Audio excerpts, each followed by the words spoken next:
So if you guys know me and my channel and our Discord, we have spent the last few years kind of deep diving into open baffle speakers, as well as high efficiency, accordion surround, paper drivers, compression horn tweeter, coaxial type stuff. And if you have not heard of Zoo Audio, I don't know who hasn't. I mean, come on, you're not even a real audiophile if you haven't heard of Zoo Audio.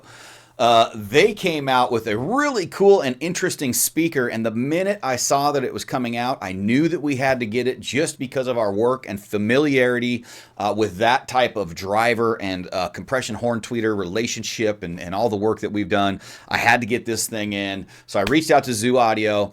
They sent us a pair of the new Zoo Audio Methods, which come in around $1,400 a pair, just a few hundred less than the DWXs. They're big brothers, but a completely different speaker. And before you guys say, oh, well, I'll just spend a couple $100 more and get the big DWX, if you talk to the guys over at Zoo Audio, they put these speakers as peers with each other.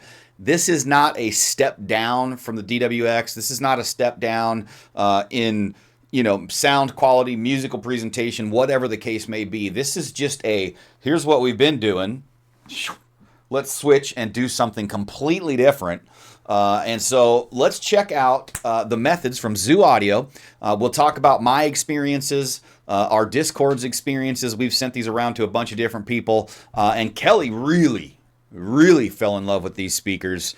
And did a bunch of write-ups. So we're going to do a whole section on Kelly's thoughts on this so you guys can get his perspective. He sent me a big list of notes. I'll boil those down and share those with you. But for now, let's jump over and take a look at the speaker so you can get the visual. We'll come back and talk about what I think about the design, the build, the look, the feel, the vibe, as well as the sound. So welcome to the Zoo Audio Methods, man. I love this speaker.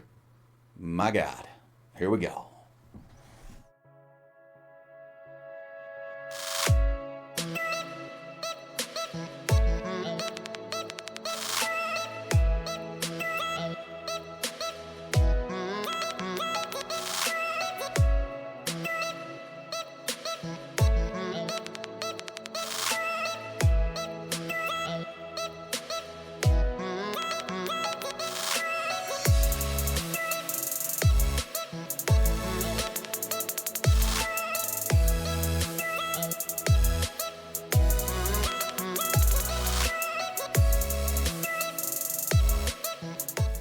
All right, hey, welcome back.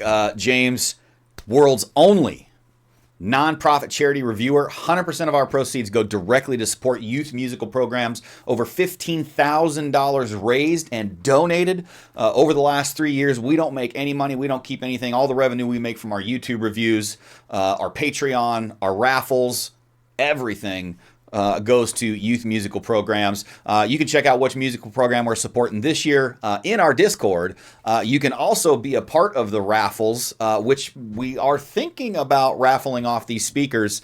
We might be doing some fun stuff with this. So anyway, let's get into the Zoo Audio Methods and what I think about them. So first of all, the first thing that I thought when I got them in my room and in my system was, man, I know this sound. This is exactly the sound that I know from working with our baffles. We use a 15-inch coaxial driver and a very similar compression horn tweeter.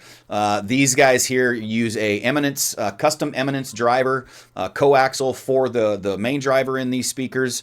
You can see the nice port in the bottom, and then they actually have a ASD from Eminence 1001 compression horn tweeter screwed to the back of it, which creates a really cool sound signature. Ultra high sensitivity and some of the most real organic and textured sound with just a crazy amount of detail. It is a really cool speaker, and we certainly had a lot of fun with this guy. So the first thing that I want to kind of point out is the sensitivity. This thing comes in at like 94, 95 dB sensitive, and I think that's pretty accurate based on the experience I've had with other similar drivers. So one of the cool things about this speaker is you are not going to be amp bound. We played this with, I've got the Dolce Audio. It's about an $8,000 tube amp, preamp and monoblocks. Runs about 9 watts. It was glorious glorious with these speakers. You are not going to need a lot of power. Although if you do put power with them, they do really well. I think Kelly, when he had them over at his house, he had the Pass Labs integrated 60, which you see right behind me. That's a $10,000 Class A integrated amplifier. And then he was just using the pre-outs out of it into his flagship Orchard Audio DMC 2.0 Class D GaN-FET amplifier. And he just fell in love with that combination. Now, I know that is an insane expensive combination for a $1,400 set of speakers. So don't fret. We put these things with a bunch of different gear. We had them with the $4,500 Atoll SDA200 integrated amplifier, Class AB, 150 watts. We had them with the $2,000 Dolce Audio integrated amplifier, just that simple thing. We paired these things with all kinds of gear, and it really, just because of the sensitivity, man, you can almost put anything with these things. Pick your flavor, pick your preference, because what you're going to get out of these speakers is what you put in. I wouldn't say that these are a colored speaker.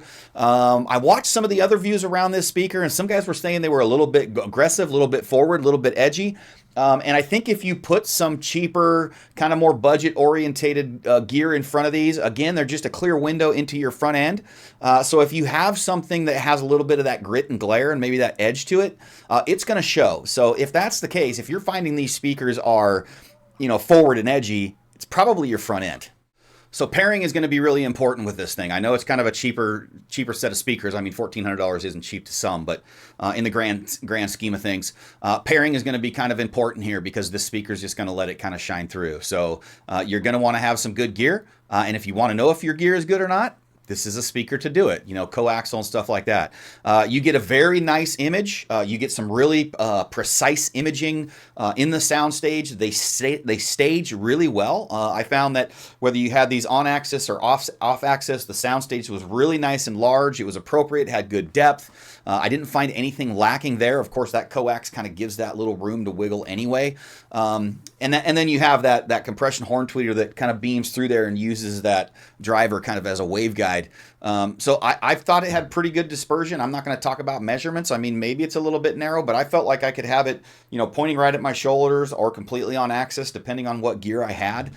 Front ported, so it can be put close to the wall, although I found it very ideal to be, again, as usual, kind of in most spaces, about 2 to 3 feet off the wall. But if you are kind of restricted on space, you can't get it up there. I find that when you get things kind of closer to the wall like that, you kind of collapse that soundstage and that depth. So really being able to pull things out in the room kind of leads to that, but it doesn't make it really like sound different. Like it doesn't sound bad.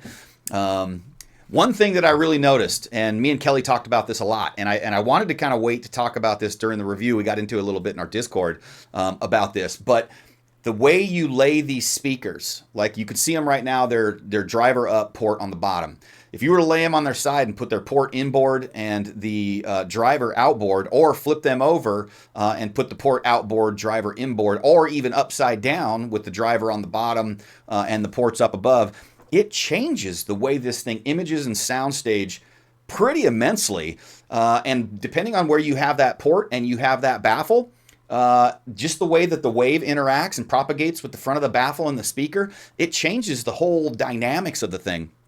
One thing I noticed is in a smaller room like this, that made much more of a difference than it did in, say, my larger room downstairs. In my larger room downstairs, you could kind of rotate them and you could get some differences, but it wasn't near as drastic as when you had them in a small room. And I also noticed that the difference changes. So like in my medium-sized room downstairs, I preferred them with the ports in and the drivers out. Just however it interacted with the room and that baffle, it just sounded the best to me there. In this room, I like the drivers in and the ports to the outside. And dude, I'm telling you, that imaging became so clean, so clear, and so precise that when you put them back up, standing up, it was like, oh man, I can't listen to them that way anymore. Part of that has to do with the baffle interaction, but what I found by moving that driver around, the differences in distance between the driver. So when you stand them up, obviously the distance between driver changes than if you lay them down. But if you were to keep that driver in the exact same spot, so if you centered that driver on your speaker stand and let the excess baffle hang off, and then if you flip them over, keep that driver centered on that stand and let the baffle hang inboard, there was a little bit less of a difference than if you laid them down flat and split the difference and then flipped them over, so the speaker was technically in the same spot.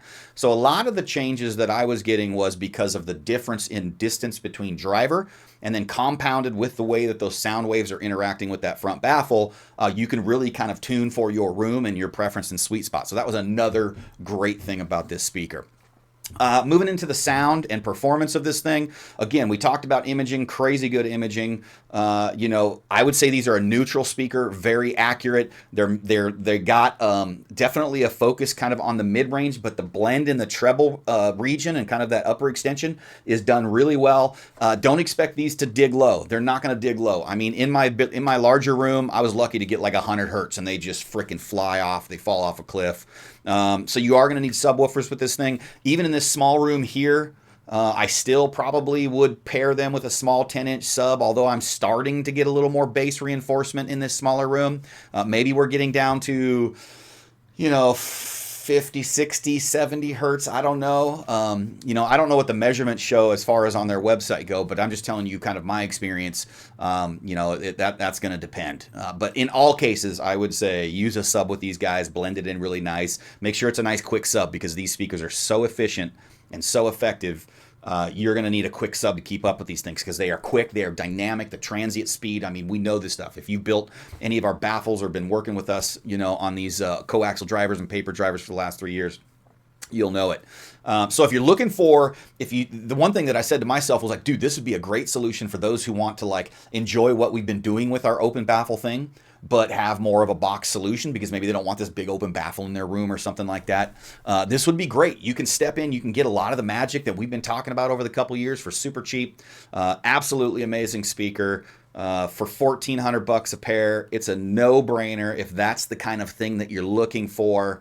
And yeah, let's jump into kind of what Kelly thought, because he really loved these things, and I want to make sure we give, you know, him a shout out on this and having these speakers for so long and really putting in a lot of work for us. So let's jump into what does Kelly think about these?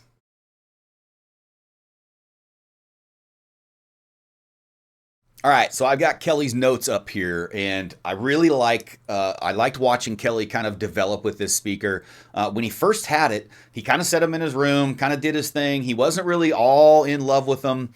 He started to work with them over the weeks, watched a couple other reviews on them, started tweaking them, getting them dialed in.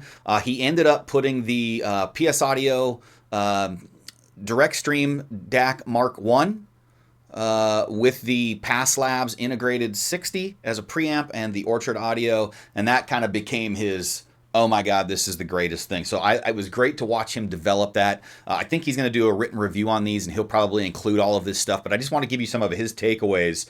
From the point that he had the speakers dialed in. He says, dialed in speaker placement and orientation with the ports on the inside per Ron's recommendation, which was my favorite way to listen to him too. They were just too clean, too clear. It was just too precise. It was so good, man, with the drivers kind of inboard and putting that baffle outside and that port to the outside. That was really, to me, the way to go. He says, already with the voice is more clear and everything is easier heard. Not sure why Pass Labs has just an ever so slight veil with certain things, but not others. So he was using it. I think he was using it as integrated at that time before maybe he dropped his Orchard Audio in there. But either way, he picked up on that a little bit with the Pass Labs. He says, okay, first time I'm hearing a little teeny bit of congestion in male vocals, and I can tell it's the cabinet. So we passed this around to 5 or 6 different people, and everybody noticed kind of when you really get this speaker going and hyped up and firing on all cylinders, there's this male vocal region where there's just a little bit of resonance. And if you're not a critical listener and you really don't dig into this speaker, you're probably never even going to notice it. I don't even think Kelly noticed it for the first week he had him, until he got him super dialed in. But there were a couple guys that noticed that there was just a slight little resonance there, and it left for just a little bit of cloudiness right at this one male vocal region, which you'd probably never even hear. But anyways, he did. Dear Lord, Ford versus Ferrari opening credits. The one thing I like about Kelly is he'll use his 2.0 system for movies and music. So he likes to watch movies and judge vocals and surround sound and stuff like that, even though he only runs a 2.0 with a Phantom Center. And he's getting 3-dimensional soundstage here. He's talking about The car is behind me from the right and comes up on the right side. Oh my God. The voices of the announcer are all over the room. This is the soundstage and clarity I really love. So coming from Kelly, man, this stuff means a lot if you know Kelly. Anyone who says they need surround sound simply hasn't heard two-channel system that's full synergy. So not only is this firing on all cylinders for his music, but also his movies as well. This is Dolce Audio levels of soundstage now, but with more clarity. So that's one of the things that I noticed with this type of boxed coaxial smaller speaker, smaller baffle, whereas our open baffles have a big baffle. You got much more kind of clarity and focus, like a lot of it actually. Oh my God, this soundstage is truly nutty. Officially the best I have ever heard. It's got to have something to do with the coax design and obviously the front end too. So I thought maybe with that Pass Labs that he was using, that Int 60, that thing gives a bunch of surround sound information, spatial cues, good projection in room, good soundstage, paired with his Orchard Audio GANFET Class D. That is some ultra performance, man. He was really just kind of finding a good synergy there. Cabinet resonance is very noticeable on movies and TV, so when you get that kind of mid-range going, he made a notation there. Just watch Top Gun Maverick all the way through. What a great experience. Not perfect, but damn enjoyable and hard to complain. These speakers beg for some slight modifications. So that was another thing that we're actually talking about doing. I want to buy these from Zoo Audio, and then based with our experience around coaxials and compression horn tweeters, we would like to upgrade the crossover and see what we can do as a community to really just bring this speaker to the next level and see what we can kind of do with it, because we love the design, and then maybe even raffle them off when we're done. So stay tuned for that. That should be pretty cool. And in a nutshell, basically what Kelly says, what I'm loving about the methods is the precise and massive soundstage and separation, spot on, which aids in the detail. I'm watching The Pit for the first time last night and it was nuts. Literally 360 degrees sound in the room. From patients talking behind the intercom, etc., etc. So he really likes to dive into these TV shows. But I just want to give Kelly a shout out. Thanks for helping me with this review and all the people that kind of helped us. I don't think he has anything else. Holy shit, the depth on this orientation is nutty. That's driver in, port out. It does give as much expansion out into the room, 360 degrees. I mean, it's definitely doing a bit of depth. It really stands out now. One of these days, like Pink Floyd, is nutty depth right now. There is magic in the coax driver and compression tweeter. I'm returning these to James today, and I'm very sad to see them go. Yeah, that's true. The level of soundstage you can achieve in these is frankly astonishing, not just at its price point, but at just about any price point. Laying them on their sides with the port on the inside, the soundstage is ridiculous. It's effortlessly 360 degrees, and this is just how it's acting in his room. My room always does depth very well, and this is the most depth I've heard from my room. So, I mean, these are big statements coming from Kelly if you know him. So, the ports on the outside seem to be helping blend the sub and speakers better for some reason, not sure why. Layering and soundstage is excellent with the drivers on the inside. I completely agree with Kelly's take on these speakers.